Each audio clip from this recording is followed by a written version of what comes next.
Uronyo danyo harus menang PA.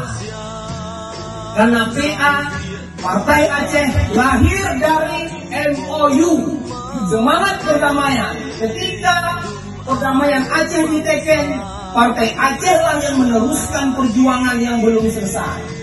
Perjuangan tajuk hak Tanjung Bandung, hak mengelola sumber daya alam, hak tak kelola fikir pendidikan, hak kelola fikir budaya, termasuk hak untuk tak atur dan kayu kalian pungut padung-padung dia.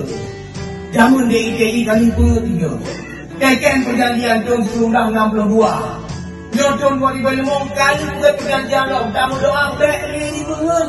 Tapi nak peluang akan kena pengesong kalau Tanjung hanya tamat pemerintahan.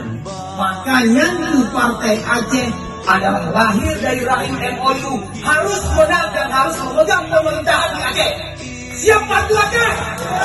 Siap bantu Partai Aceh?